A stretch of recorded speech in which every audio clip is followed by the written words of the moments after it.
આતંકવાદના કારણે લોકોએ પોતાના સ્વજનો ગુમાવ્યા છે અને જેનું દુઃખ પરિવારજન સિવાય કોઈ સમજી શકતું નથી. ત્યારે ફરીથી બેંગલુરુના રામેશ્વરમ કાફેમાં બોમ્બ બ્લાસ્ટ થયો હતો. શું હતી બ્લાસ્ટની ઘટના, જુઓ અમારા ખાસ ક્રાઇમ રિપોર્ટમાં. દેશમાં લોકસભા ચૂંટણીનું વાતાવરણ જામી રહ્યું છે. બધા પક્ષો તેમના ચૂંટણી કાર્યક્રમોમાં વ્યસ્ત છે. આવા સમયે બેંગલુરુમાં શુક્રવારે બપોરે રામેશ્વરમ કાફેમાં બોમ્બ વિસ્ફોટ થતા 9 લોકોને ઈજા થઈ છે. જોકે આ ઘટનામાં મોટી જાનહાનિ ટળી છે.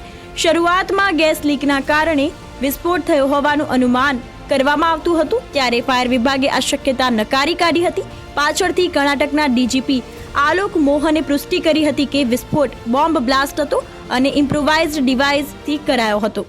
લોકોને ગભરાવાનું કાવતરું હોવાની આશંકા. સીએમ મુખ્યમંત્રી સિદ્ધારમૈયાએ મૈસૂરથી જણાવ્યું હતું કે વિટફિલ્ડમાં પ્રખ્યાત રામેશ્વરમ કાફેમાં વિસ્ફોટ થયો હતો. સીસીટીવી ફૂટેજ પરથી જણાય છે કે કાફેમાં એક માણસ કાઉન્ટર પર બેગ મૂકીને ગયો હતો, ત્યાર પછી વિસ્ફોટ થયો હતો.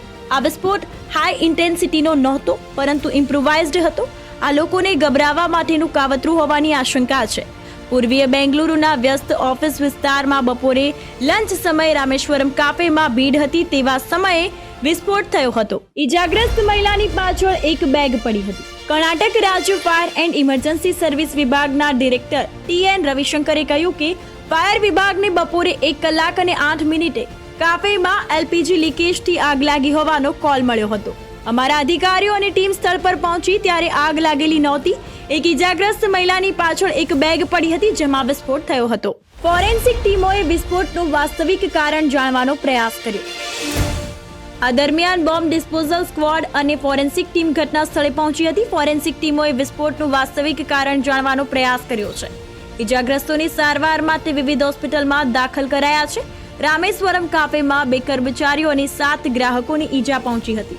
જોકે કોઈને ગંભીર ઈજા નથી થઈ તેમ પોલીસે કહ્યું હતું. ડીજીપી આલોક મોહને કહ્યું છે કે કાફેમાં બોમ્બ વિસ્ફોટ થયો હોવાની પુષ્ટિ થઈ છે. તેઓ આ ઘટના પાછળ કોણ છે તે શોધી કાઢશે. આ વિસ્ફોટ વ્યાપક સ્તર પર કરાયો નહોતો. તાજેતરના સમયમાં ભાજપ શાસન દરમિયાન બેંગલુરુમાં વિસ્ફોટની ઘટના બની હતી. આ સિવાય ક્યાંક આવી ઘટના બની નથી. સીસીટીવી ફૂટેજમાં જણાય છે કે બહારથી કોઈ વ્યક્તિએ બેગ મૂકી. ત્યાં એક સ્ટેન્ડ મૂકવામાં આવેલું છે અને ત્યાં કચરો પણ એકત્ર કરવામાં આવે છે. સીસીટીવી ફૂટેજમાં જણાય છે કે બહારથી કોઈ વ્યક્તિ એક બેગ મૂકે છે, જેના કારણે વિસ્ફોટ થાય છે. ત્યાર પછી લોકોમાં ગભરાટ ફેલાય છે અને તેઓ ભાગદોડ કરવા લાગે છે. વિપક્ષ ભાજપે આ મુદ્દે સઘન તપાસની માંગ કરી હતી.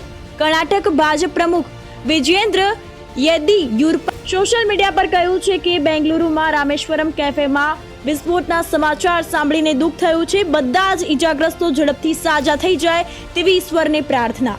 રાજ્ય સરકારે આ હુમલાના કાવતરાખોરોને પકડી પાડવા માટે વિગતવાર તપાસનો આદેશ આપવો જોઈએ. પોલીસ ઇન્ટેલિજન્સની નિષ્ફળતાના કારણે આવી ઘટના થતી હોય છે.